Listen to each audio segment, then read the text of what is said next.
Você já percebeu como algumas empresas ainda tentam medir transformação usando o relógio? Nossa, vamos começar com uma frase que é um verdadeiro soco no estômago. Abre aspas.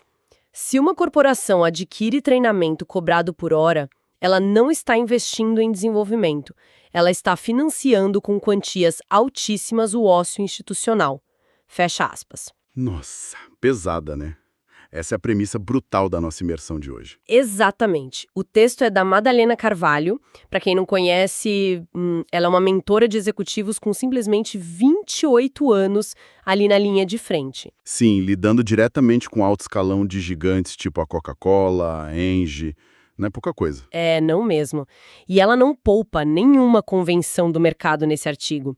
E a nossa missão aqui nessa análise é justamente desconstruir a maneira como o mundo corporativo avalia o desenvolvimento profissional. Isso. A gente quer ajudar quem nos escuta a entender por que a gente precisa parar de medir o aprendizado pelo relógio, né? E passar a focar na resolução crua e real dos problemas estruturais. Uhum. Ler esse diagnóstico inicial dela me deixou bem chocada, para ser sincera.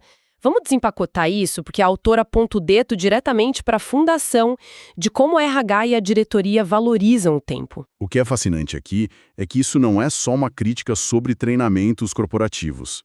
É uma análise muito profunda sobre a psicologia da liderança. Nossa, total. E também, sabe, sobre essa fuga da realidade que opera quase que silenciosamente dentro das empresas. E essa fuga começa de um jeito muito sutil mesmo. Como assim? Nas interações do dia a dia, naquelas aprovações de orçamento, sabe? A autora conta que quando um diretor pergunta para ela qual é a carga horária do treinamento, a resposta interna dela não é um número. Ah, eu adorei essa parte. Pois é. Naquele exato momento, ela identifica o que ela chama de um tumor. Um tumor. A palavra é muito forte, né? Muito. E não é por acaso. O uso da palavra tumor ilustra algo que cresce silenciosamente ali, fica camuflado de normalidade, enquanto drena toda a energia vital da empresa. O argumento central dela é que a pessoa que faz a pergunta sobre a carga horária não está buscando desenvolvimento de verdade, ela está buscando, tipo, preencher linhas numa planilha de orçamento, né? Para poder fechar o trimestre em paz. Exato. Isso sinaliza que o departamento burocrático assumiu o controle do negócio. O famoso C-Level, ou seja, a diretoria meio que abdicou de encarar a realidade da operação. Eles usam as horas como um refúgio, digamos assim. Com certeza. Porque o ponteiro do relógio é muito confortável. A carga horária cabe perfeitamente ali numa célula do Excel, né? Uhum. E é maravilhosa para justificar notas fiscais por conselho de acionistas. Mas, cara, a grande verdade é que essa métrica não altera em nada a demonstração do resultado do exercício, o DRE da empresa. Trazendo isso para uma analogia para o nosso dia a dia, é como se a gente estivesse entrando numa livraria, indo no balcão e comprando um livro pelo número de páginas. Nossa, perfeita analogia. Sabe? Ignorando completamente a qualidade do conhecimento que tem ali dentro. E aí eu fico me perguntando, né? Por que empresas milionárias são tão obcecadas por planilhas? O que tudo isso significa na mente desses executivos? Então, a resposta está muito ligada ao conforto psicológico diante de cenários que são muito complexos. Ah, o lance da segurança, né? Isso. Quantificar o número de horas que as pessoas ficam sentadas numa sala refrigerada, isso é fácil. É tangível. Você coloca num gráfico de pizza e fica lindo. Fica lindo no relatório mensal. Exatamente. Agora, medir o impacto de uma mudança genuína de comportamento na liderança, isso é super complexo, É doloroso, né? muito doloroso e quase impossível de mostrar num relatório simples. Um comportamento de alto impacto não respeita o relógio. Ele respeita a pressão, o confronto, o rigor na execução. E a diretoria lida com uma pressão que é esmagadora. Uhum, sim. Então, encarar que um diretor sênior é, na verdade, um gargalo tóxico, exige um nível de confronto que desgasta muito. Aí o que eles fazem? Pagar por uma consultoria de horas meio que terceiriza essa culpa. Poxa, e isso nos joga num cenário corporativo muito pantanoso, se a gente for parar para pensar. Com certeza. Porque, já que a gente estabeleceu que o Excel cria essa falsa sensação de segurança, como que isso se manifesta na prática? A Madalena descreve isso de um jeito que me deixou bem surpresa. Ela chama de um esquema de lavagem de dinheiro interno. A nomenclatura assusta, né? Mas a explicação dela faz muito sentido quando a gente analisa o ciclo. A empresa vai no mercado e compra blocos gigantescos de conteúdo, tipo 16, 24, 40 horas de imersão. E palestrante motivacional, né? Muito palestrante, muita metodologia da moda. E aí, o ciclo fecha de um jeito muito conveniente para todo mundo.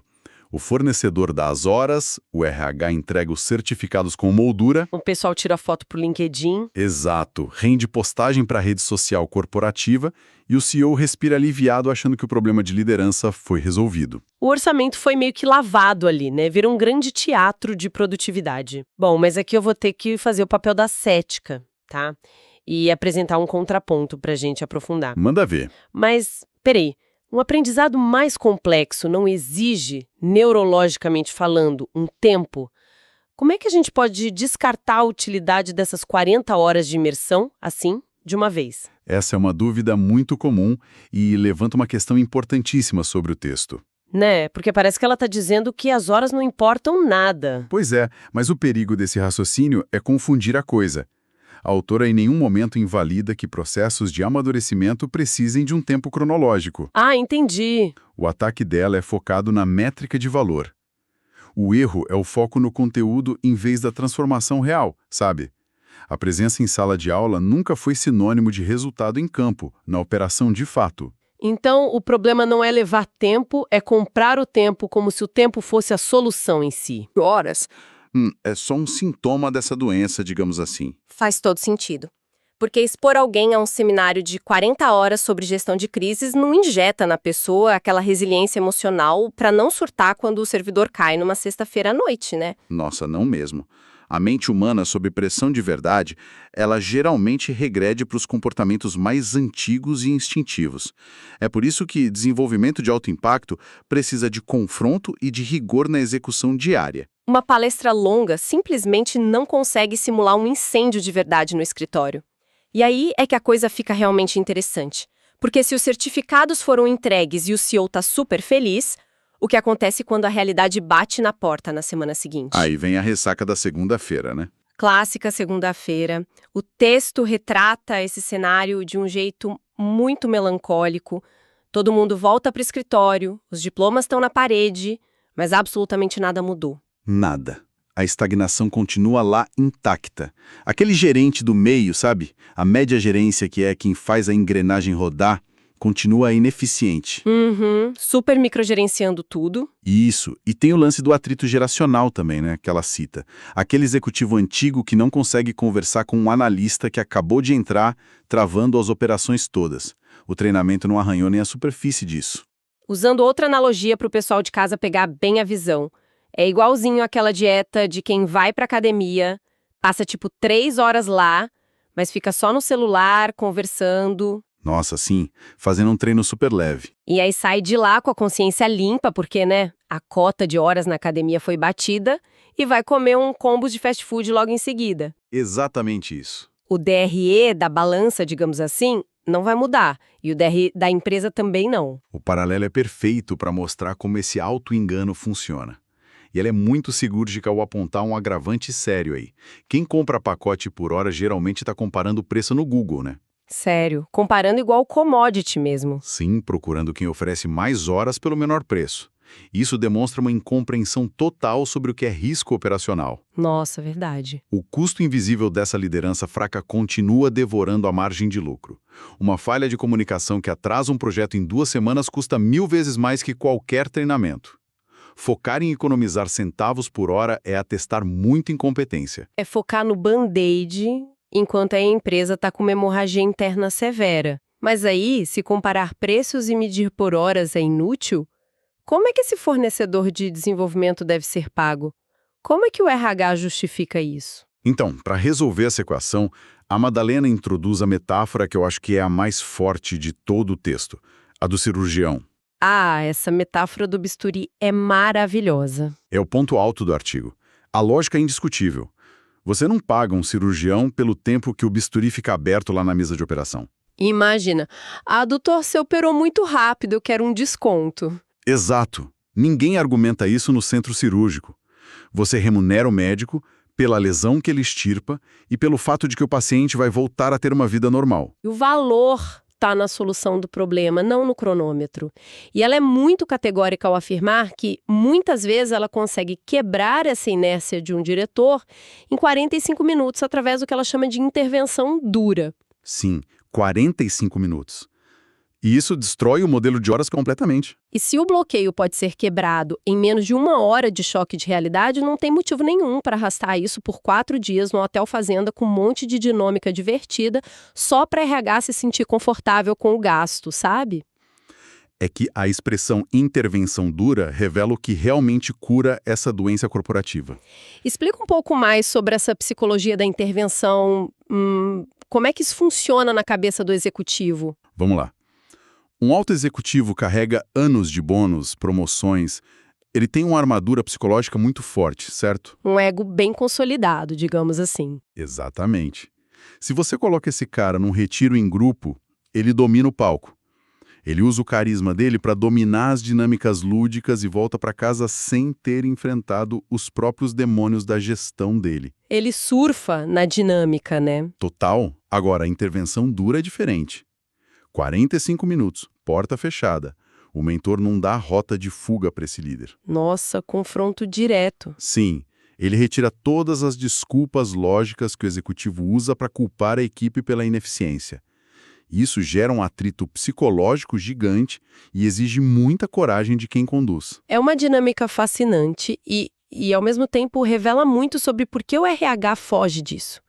Porque a operação, as equipes ali da linha de frente, elas clamam pela extração desse tumor gerencial. Clamam, todos os dias. Mas a psicologia do RH é quase toda focada em mitigar conflitos, buscar processos seguros e justificar verbas. Eles querem o conforto do metódico, e essa intervenção é muito desconfortável. Esse atrito de prioridades é o que mantém as coisas estagnadas. A máquina corporativa repudia o choque, mesmo que a anestesia de longo prazo esteja matando a empresa aos poucos. Diante dessa clareza sobre como esse bisturi corporativo deveria funcionar, como que uma empresa séria e madura, que quer mudar a partir de hoje, deve abordar essa compra de resultados vitais? Porque, se as horas não importam mais, qual é a pergunta que eles deveriam fazer? É aí que o C-Level maduro corta esse papo de horas. Ele senta de frente para o fornecedor, olha nos olhos dele e faz o que a autora define como a pergunta de ouro. Qual seria essa pergunta? Treinamento corporativo tem que ser sobre estancar o sangramento, não sobre preencher a agenda. Historicamente, todo planejamento de RH sempre foi muito sobre adição, né? Tipo, o que esses líderes vão aprender de novo, quais jargões da moda a gente vai colocar no vocabulário deles. Sempre focando no que adicionar, isso. E essa pergunta inverte tudo para subtração, é focar no que eles vão parar de fazer de errado. É tirar a marreta da mão do gestor que ele estava usando para, sem querer, destruir a própria equipe. E o peso financeiro dessa inversão é incalculável. O rombo de verdade na empresa não vem da falta de inovação disruptiva, sabe? Vem de onde? Vem da torrente de pequenas e médias decisões destrutivas que os gerentes tomam sob estresse. É o líder recusando o feedback, é o gestor centralizador. Estancar esse sangramento entrega muito mais valor do que qualquer teoria inovadora. E se conectarmos isso ao cenário maior que a autora apresenta, a conclusão é que se a empresa insiste em medir valor pelo relógio... O problema não é nem a liderança, né? Exato. O problema é a incompetência da própria empresa em saber como comprar resultados. É a junta médica receitando um placebo super caro só para evitar fazer a cirurgia logo de uma vez. Perfeito, exatamente isso. Bom, foi uma viagem super densa por esses corredores do mundo corporativo. E acho legal a gente fazer uma recapitulação rápida para os pontos vitais ficarem bem fixados para quem nos escuta. Com certeza, vamos lá. A gente viu a armadilha gigante, que é medir o sucesso pela carga horária. Aquela ilusão de controle via planilhas de Excel, que não muda nada no resultado final da empresa. Vimos também aquele esquema de lavagem de tempo, né?